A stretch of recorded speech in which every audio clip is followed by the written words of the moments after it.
Hello, I'm Haslinda Amin. He's the Central Bank Governor of what's considered to be one of the smartest and most progressive financial hubs in the world. Singapore's Ravi Menon is betting big on Fintech, exploring digital currencies, looking to take the lead on what the future of banking will look like at a time of global uncertainty.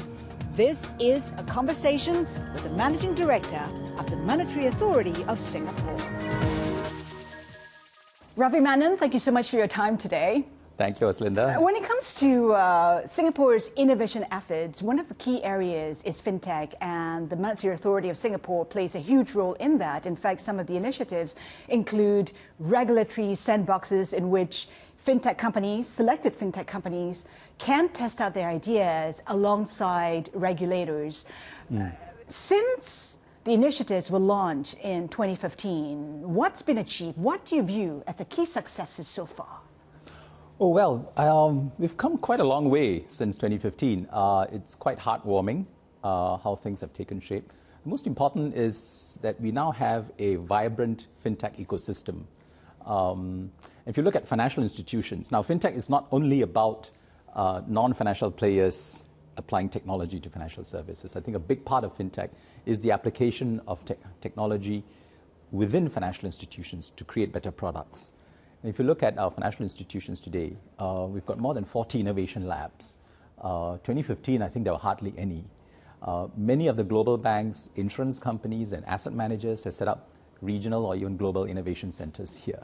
And they're doing very interesting experiments using a range of technologies from blockchain to artificial intelligence to cloud computing and so on in a variety of use cases. So that's very interesting and exciting, and a lot of collaboration is coming out of that. And if you look at the fintech community itself, 2015 we had about 50 fintech startups. Today we have more than 600 fintech startups. This is just over the space of 4 years, and it's still growing, attracting a lot of interest. If you look at financing, 2015 we had about $400 million worth of investments going into fintech. That's grown 2.5 times. We've just crossed $1 billion in funding for Singapore headquartered fintech firms over the first 3 quarters. So we're not done yet. We've got another quarter to go. So we're going to be well in excess of $1 billion Singapore dollars of investments going into fintech firms. In terms of funding, the MAS has allocated about $220 million over the next 5 years to develop fintech in Singapore. What's the funding plan for after those 5 years? Yeah, so that's something we're reviewing right now. So this was announced in 2015, and the funding period is going to end soon. I think it has been money that is extremely well spent, both in terms of supporting fintech infrastructure and architecture, which has public goods nature, for which this funding is required. We can't lay all the cost burden on the financial institutions. So this has been good. Second, the innovation labs I spoke about. Going forward, I suppose we will have to take deep dives in certain areas of technology. 2 areas that come to mind: cybersecurity and artificial intelligence. These are, in a sense, pervasive horizontal types of technologies with very multiple applications. We have the IDA grant, where we support AI experiments directly. And an interesting feature of the grant is that even as you employ artificial intelligence, it requires, to qualify for the grant, it requires the financial institution to make sure you train the people so that they can take on the new jobs. So this is not about machines replacing people, but machines enhancing the jobs that people can do. I think there is more scope to expand in our horizons beyond that. Cyber is another area. We've given small grants to small financial institutions to upgrade their cybersecurity capabilities. But we can now think blue skies about what is the next quantum leap we want to make in building cyber resilience for the financial sector. So very tentative ideas. We've not completed the review. We'll probably announce it sometime next year. Earlier you touched on digital banking, and you're encouraging digital banks to further the competition within the financial sector space. How much traction has there been?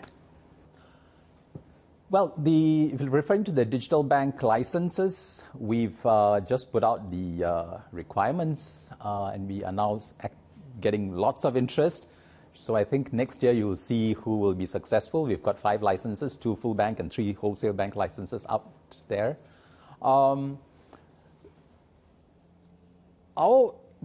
This will inject more competition, and I think that's good. It's part of the purpose. But we're not starting from a position of weakness.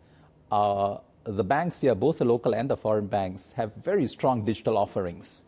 And I think some of them, the local banks, have won accolades for being among the world's best with respect to digital infrastructure and offerings. It's changed the banking landscape, though, right? It's already changed. The last 4 or 5 years, the last 3 years, I think, it has changed tremendously. It's been a big leap. So it's not as if we are lacking something, and no banker you speak to in Singapore will say competition is lacking either. It's very keen competition. But we thought we could do even more. So it's that the main purpose is not so much that the existing landscape is lacking, but can it be made better? Given all these developments, do you envisage a time when there needs to be consolidation within the banking industry? Because if you recall what Lee Kuan Yew said, the founding father of Singapore, he said that even 3 banks are too many for the Lion City. What are your views now as you sit here talking about digital banks? Not clear to me that we are aiming necessarily for consolidation. If some consolidation happens, may not be an entirely bad thing, but one needs to be also mindful about concentration risk. 3 banks is not too many, because if there were 3 local banks, I mean, firstly, we have to understand there are 150 banks operating in Singapore. About 20 of them probably are very active in the retail business and have very large presence. Some of the foreign banks like Citibank and Standard Chartered Bank have almost as much headcount as the local banks.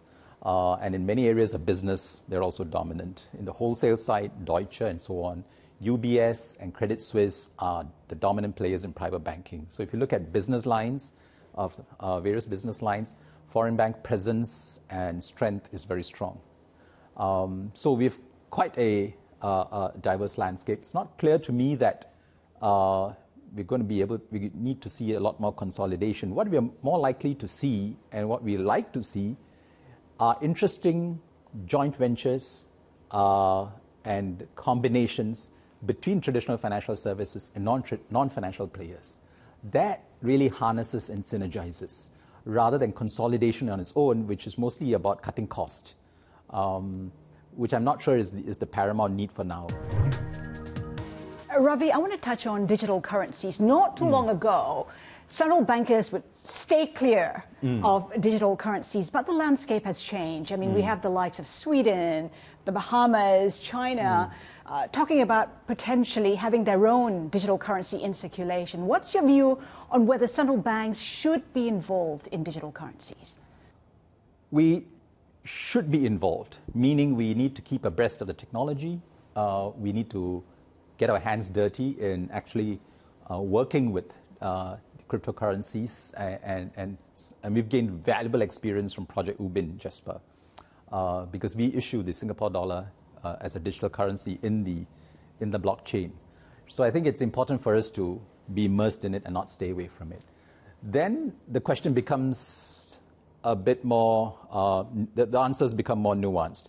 For what purpose? What is the digital currency supposed to do? So we make a normal distinction between a wholesale digital currency and a retail digital currency. The wholesale digital currency is what you see in blockchains, where, as with any digital token, it does not necessarily have a life of its own, but it's used to effect the transaction. And so Singapore would issue a digital currency, Canada would issue a digital currency to effect cross-border payments. But it doesn't get outside of the banking system. What people hold on to are still traditional fiat currencies. So if the problem you're trying to solve is cross-border payments, you don't need a retail digital currency. A wholesale digital currency would work just as well.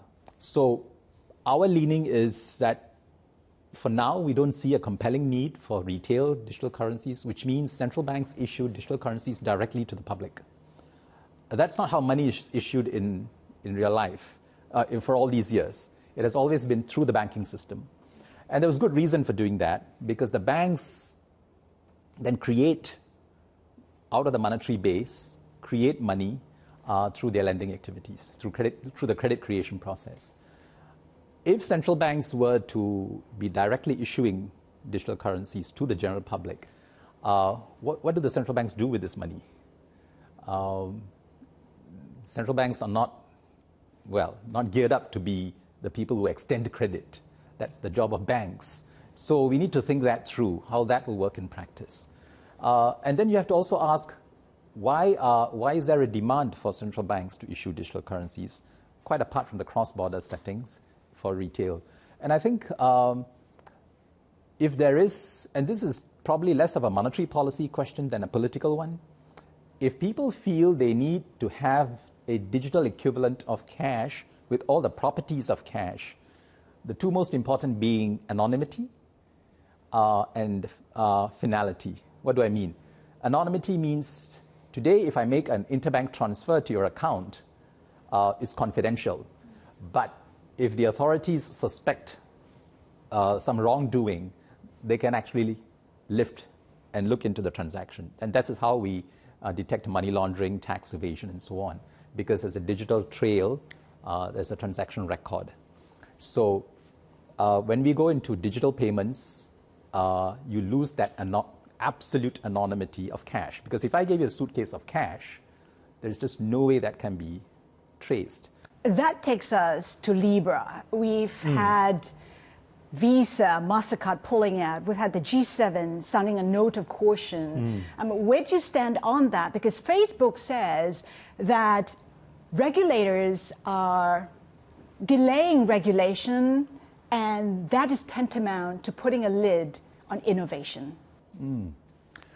We welcome the innovation. I think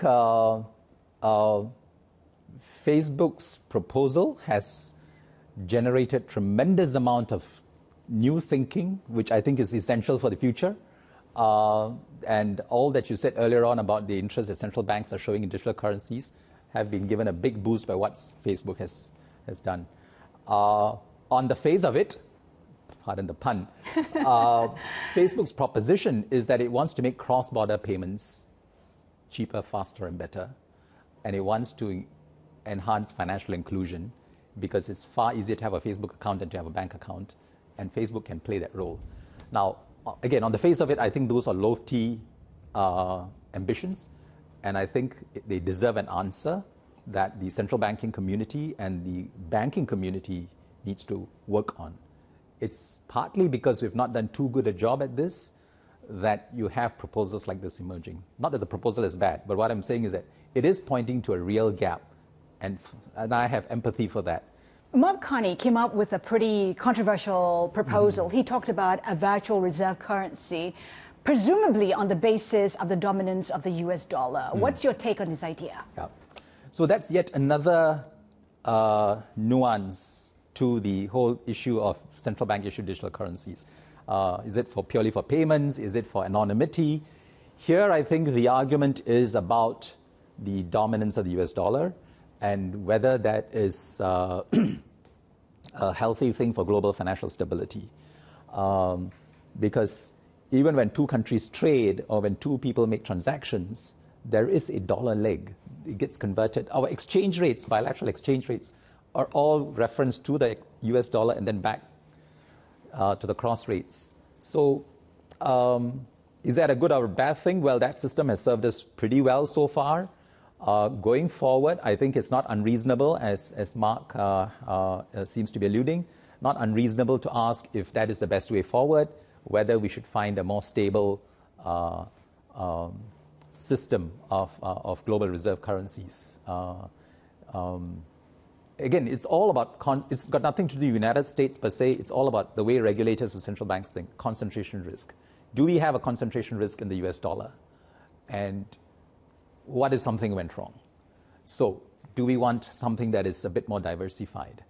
I think those are the questions. Libra poses that because of its proposal to peg to a basket of currencies. And I think Mark's proposal for a Libra-like solution from the central banking community is trying to get at the same thing.